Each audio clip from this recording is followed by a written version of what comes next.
Di Ready Media ni, saya banyak berpeluang mencuba dan bermain dengan pelbagai smartphone atau gadget, dan biasalah bila dah selalu sangat dah tak mudah nak rasa wow tu. But to be honest, first time saya tengok smartphone depan saya ni, saya memang seriously rasa impressed dan terus volunteer untuk review model terbaru daripada Motorola, iaitu Moto Edge 30 5G.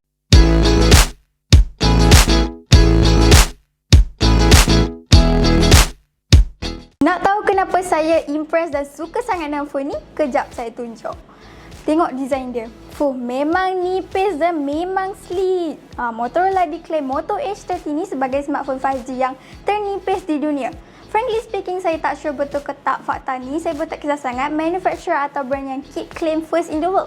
Tapi yang penting Moto Edge 30 ni memang style. Design ni lah yang dikatakan slim tapi solid. Banyak pun dekat luar sana slim tapi bila kita pegang rasa macam kompromi. Ada kompromi, tak berapa sedap dipegang, tak rasa grip, rasa fragile dan sebagainya. Tapi tak untuk Moto Edge 30 ni. Walaupun dia memang sangat slim tapi sangat sedap dipegang. Tak ada rasa nak bend ke, tak ada rasa jatuh ke. Jujur saya dah lama tak fall in love at first sight pada design smartphone.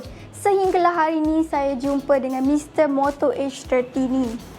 Selalunya bila design nipis ni banyak kompromi. Spesifikasi dan hardware tak dapat yang tinggi-tinggi sebab space yang terhad. Well, di sini satu pujuan lagi saya nak berikan kepada Motorola kerana spesifikasi dalaman dia bagi saya sangat komplit untuk smartphone utama. Tambahan pula, anda kena ingat yang Moto Edge 30 ni ialah phone dalam kategori mid-range, bukan high-end. But features yang diberikan memang komplit.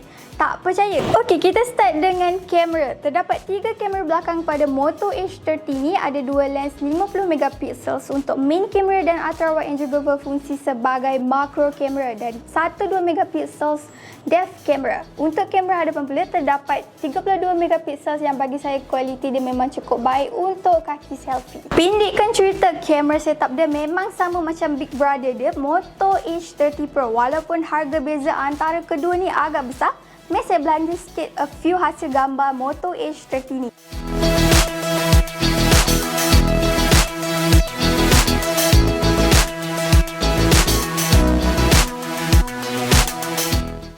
Macam mana dengan kamera dia? Okey kan? Cuba anda komen sikit pandangan anda di ruang komen di bawah. Apa guna kamera yang cantik kalau phone tu tak sesuai nak dibawa travel? Satu lagi advantage yang ada pada Moto Edge 30 ni, dia ada IP52 rating, iaitu protection daripada habuk atau pasir-pasir halus dan juga percikan air sikit-sikit.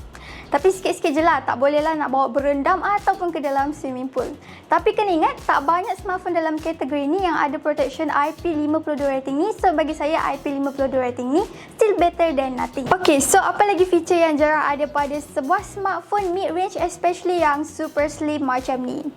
Next yang saya suka tentang Moto Edge 30 ni ialah dia punya dual stereo speakers dengan Dolby Atmos. Tengok design dia, nipis macam ni pun still boleh masuk dual stereo speakers. Memang power engineer dan designer Motorola ni. Mesti ada yang tertanya-tanya apa advantage dual speakers ni. Bagi saya memang penting untuk ada dual speakers ni sebab bila anda tengok movie dekat phone secara landscape macam ni, audio tu keluar di kedua-dua belah kiri dan kanan. So balance. Tak adalah anda akan dengar sebelah saja. Lebih menarik lagi, kedua-dua speakers ni berfungsi secara stereo. So memang lagi nice dan memang lagi feel bila anda layan movie. Okey, apa kata saya test sikit speakers ni untuk anda.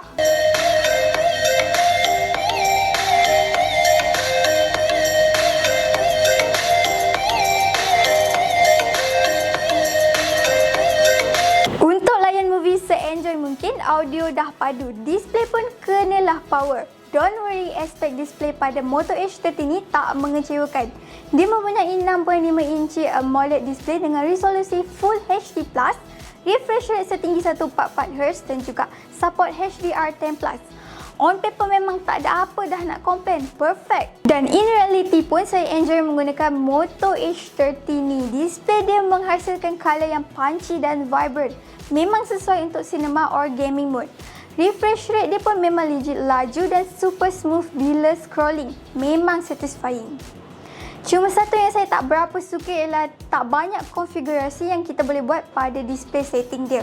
Hanya boleh ubah dua color profile dan color temperature.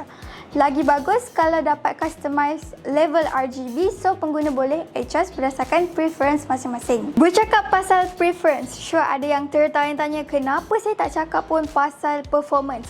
Mesti tak best main game pakai phone ni. Bukan, sabar dulu. Saya memang nak cakap pasal performance, cuma saya ni bukanlah seorang gamers. Last game yang saya main pun Temple Run. Tu phone yang biasa-biasa, phone budget pun boleh main, tak ada masalah. Okey, untuk Moto H30 ni chipset Snapdragon 778 plus 5G, 8GB RAM dan juga Android 12 yang memang minimalis ala-ala vanilla Android, memang smooth dan tak ada masalah untuk kegunaan harian saya. Actually, kegunaan harian saya agak heavy sebab saya memang banyak kerja menggunakan phone, banyak ambil gambar, record video, photo editing while on the move and of course social media usage. Since saya tak main game, saya tak dapat nak komen pasal gaming sangat, but saya share sikit lah skor untuk Cititek benchmark untuk anda evaluate sendiri.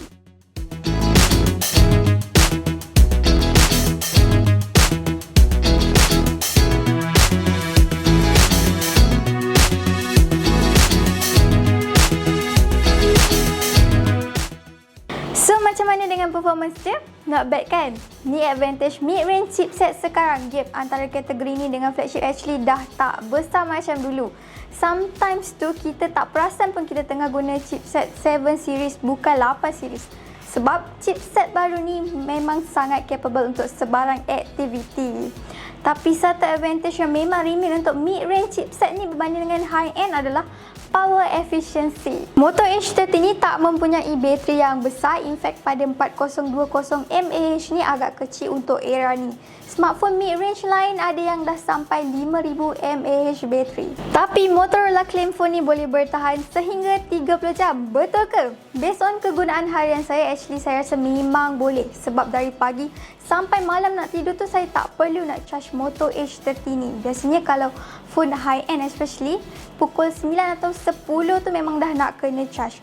Moto H30 ni biasanya saya akan charge pada tengah hari keesokan harinya. Tu pun lebih kepada saya takut bateri saya mati time tengah busy atau sebagainya. Dan bercakap pasal charger, kudos to Motorola sebab still bagi power adapter dalam box. Bukan biasa-biasa ya power adapter dia. Adapter yang diberikan adalah turbo power 33W yang bagi saya cukup laju untuk bateri yang tak berapa besar ni.